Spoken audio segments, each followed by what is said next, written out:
Alright, so I've got 4 out of 6 of my modules up.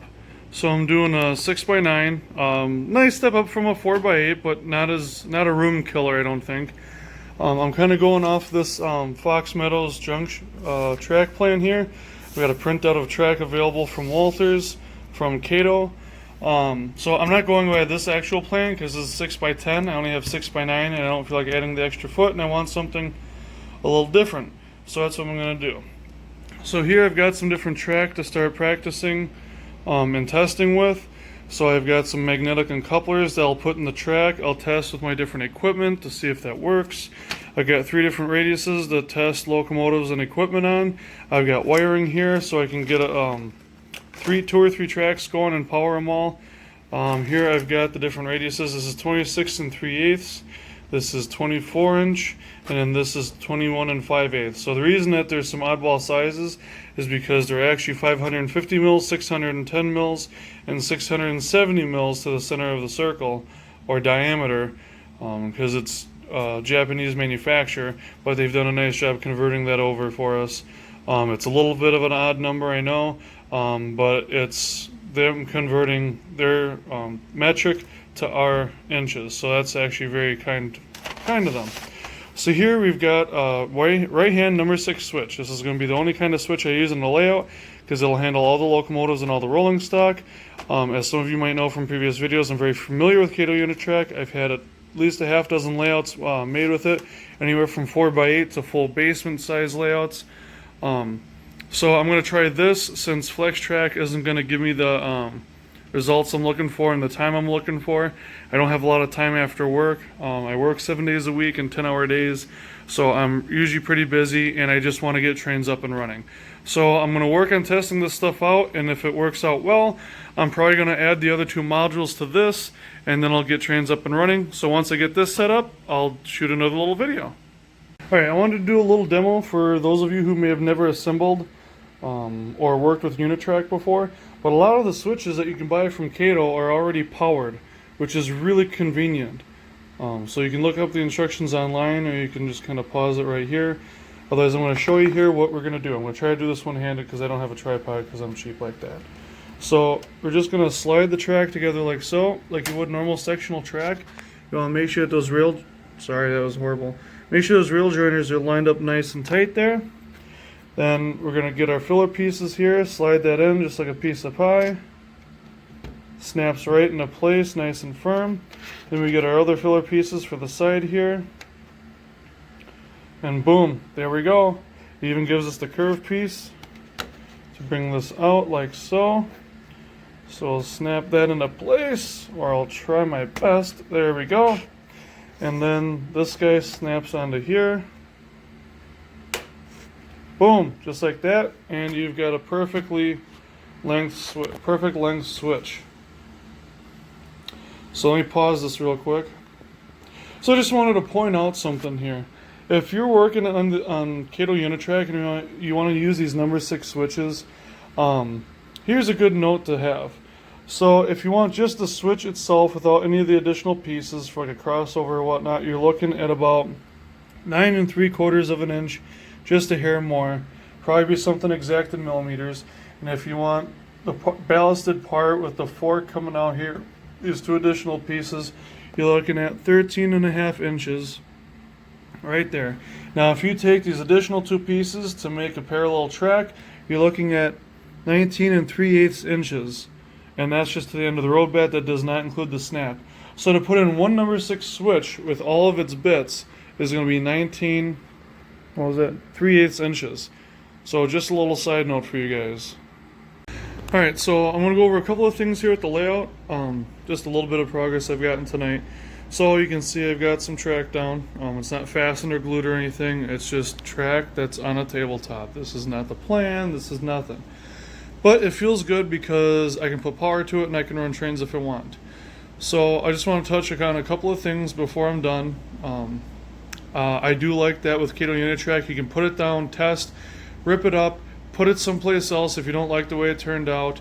It's ballasted already. You can always add ballast. You can weather it very easily. It's very durable. Like I said, most of the switches are powered, so if I move these cars to the side, You can see this little slot right here. This little gray plug plugs into there, and then you run that to your switch throw, which Kato sells separately, or you can use your own.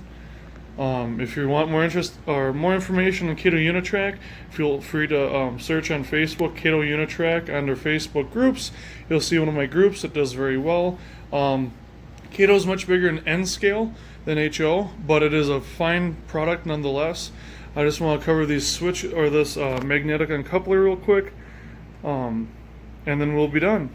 So I just use a little bit of hobby tack to kind of fasten this down a little bit. As you can see, it's still a little pliable. It's just tacky until it hardens, and then it's still water soluble. It's non-toxic, made by Woodland Scenics, works really good. Use it for trees, scenery, track. I'll probably use it to glue this track down at a later date, but it works really well. So with these uncouplers, you can move your equipment over them as long as it's got a metal trip pin. Push it back. Use it to set the coupler, and then you can drop the car off and leave. No problem. And then you just go back, couple up to your car, and off you go. As long as the car is still being pulled, it's not going to trip over the magnet unless there's little, like, no tension or your engine's shaking. So if we go back, like, notice even pushing it went over. So unless you're kind of shaky, there should be no issue. The only time it shouldn't couple is when you don't want it to. If you go right over the center like this, sorry again for the video, you should be able to push it back like so, drop the car and leave. So I'll have magnets in front of my sidings and stuff for switching and that, so it's a little bit easier. I'll be using my proto throttle for the bulk of it.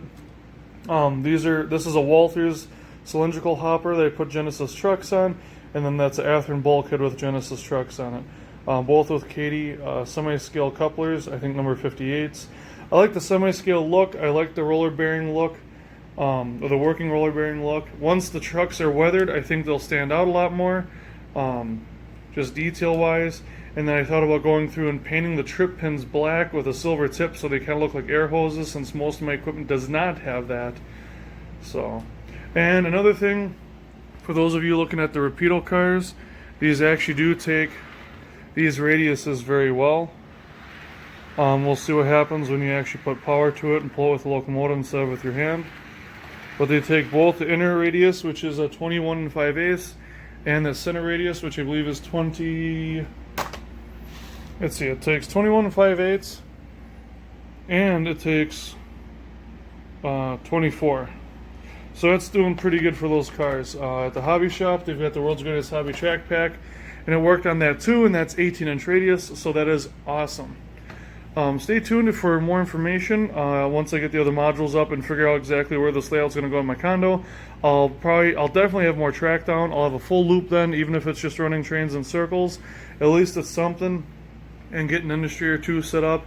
And I'll kind of play along the way. I've got an idea for what I want to do for videos, but each time I put on another main line or another industry, I want to do a little video about changing the track around, adding that stuff. And these right now are my main industries. So I've got Cargill for the grain elevator, I've got a cement plant, I've got a printing company for box cars, and then I've got my overhead crane for open loads. And then I also have, I've got a lumber mill and a bunch of other stuff, but I probably won't get to using that.